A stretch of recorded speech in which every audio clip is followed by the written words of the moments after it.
Recientemente, la dirección del partido emitió la convocatoria para un próximo 12 Congreso Nacional a realizarse en diciembre, que tendrá carácter de refundacional. En este documento se llama a realizar, cito, un examen riguroso de nuestro comportamiento, el que debe ser profundamente autocrítico. En la autocrítica debemos ser consecuentes y revisar con acuciosidad nuestras deficiencias, así como nuestros errores. Dentro de estos, evidentemente se localiza el de nuestra división. Se plantea en esta convocatoria abordar la crisis del partido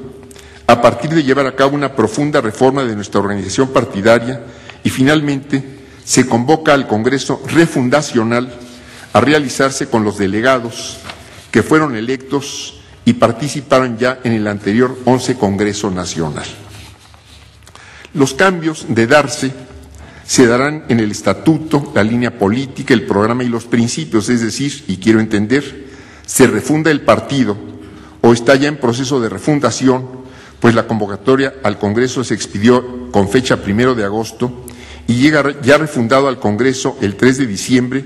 o empezará a refundarse a partir de las resoluciones del Congreso refundacional. A mí me parece que una renovación cabal y efectiva no puede llevarse a cabo antes de la celebración del Congreso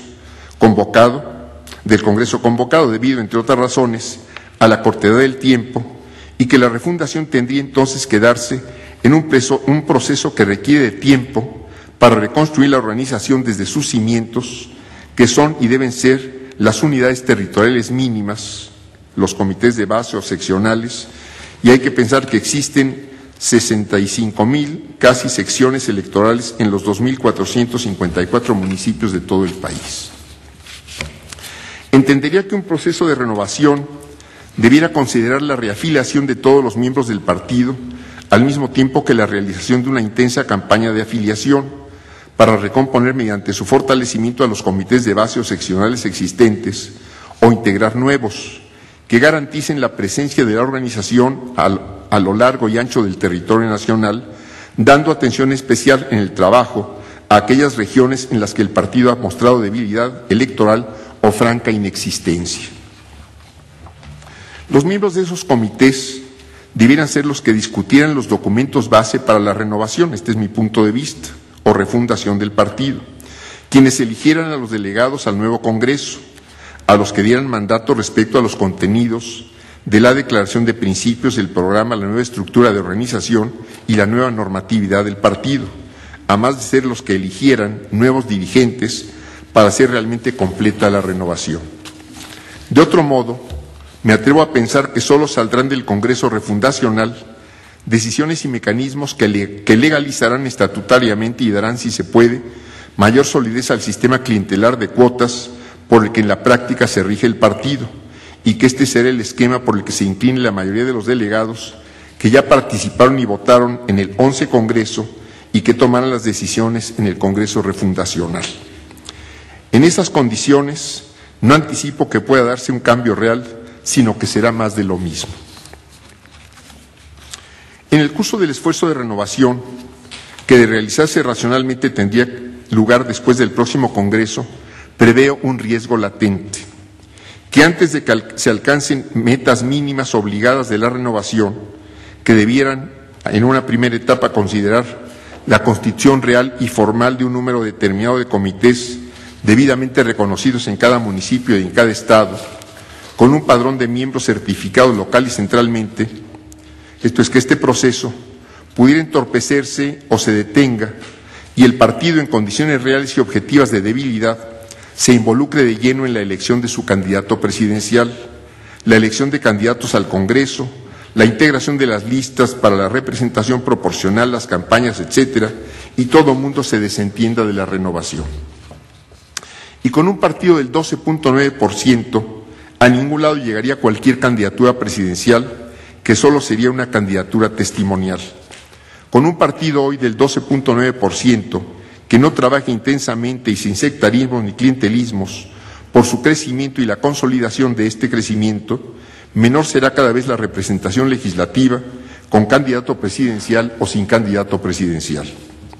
Percibo un riesgo más. Ha sido frecuente en tiempos recientes escuchar desde ciertas izquierdas se declare y en la práctica se busque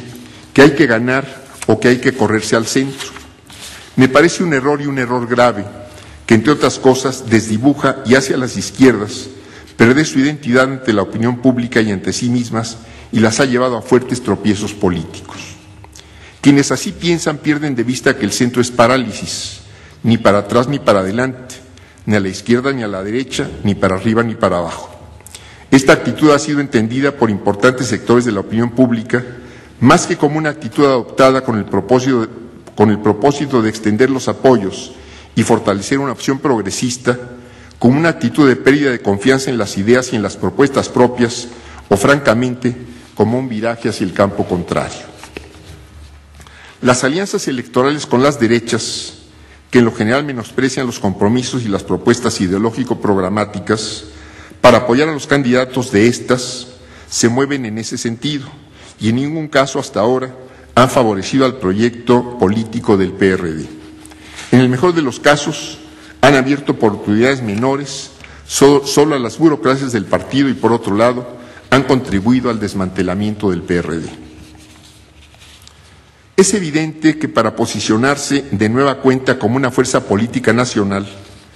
el PRD debiera poner en marcha un esfuerzo de recuperación, fortalecimiento y renovación, y como parte de este, contar con una propuesta programática que desde mi punto de vista debiera considerar, entre otras cuestiones, las siguientes. En primer lugar, proponer y tomar medidas en lo inmediato para empezar a superar la crisis en la que se encuentra sumido el país, que en este momento representarían una contrapropuesta al paquete económico que el Ejecutivo ha enviado al Congreso, que debieran considerar no imponer nuevos impuestos, elevar el déficit fiscal y consecuentemente elevar la inversión del Estado, gravar las transacciones financieras. En Brasil, por ejemplo, se fijó a estas transacciones un impuesto del 0.2% de su valor, con lo que la recaudación se elevó en un punto porcentual del Producto Interno. Habría que considerar también proteger el empleo existente, estimular la creación de empleos y fortalecer el consumo, proteger a los productores, mantener los precios de los energéticos y las tarifas de servicios públicos. Tomar medidas asimismo para mejorar la administración tributaria y con ello reducir tanto el gasto fiscal como la evasión fiscal, empezar la revisión de los regímenes especiales con vistas a suprimir aquellos que se hayan constituido en privilegios para minorías, como una primera fase de una reforma fiscal integral y de fondo, a impulsarse con fuerza una vez que se alcance un cambio efectivo en las condiciones sociales y económicas de la población. Con una perspectiva de mediano y largo plazos, debieran considerarse aspectos que tienen que ver con la reconstrucción institucional del Estado, como la reconstitución de la banca de fomento, la institucionalización de un verdadero sistema de planeación nacional, el desarrollo de una banca comercial mexicana, que debiera empezar porque se imponga la legalidad en el caso de Banamex, la creación de un Consejo Económico y Social de opinión obligada, previa y a lo largo de los procesos legislativos y de toma de decisiones, mandatar al Banco de México para que en sus determinaciones de políticas considere objetivos de crecimiento y empleo, entre otras cuestiones. Están pendientes también transformaciones que requiere el país para avanzar e ir consolidando los logros que se alcancen tanto en el rescate y pleno ejercicio de su soberanía como en su desarrollo democrático. La reforma electoral está inconclusa. Es necesario, como pasos importantes para fortalecer la democracia y para evitar la injerencia del Estado en la vida interna de los partidos, abrir la posibilidad a las candidaturas ciudadanas, que no tengan estas que pasar por la aprobación y gestión de los partidos políticos, facilitar el registro de nuevos partidos sin que ello signifique acceso automático a recursos públicos,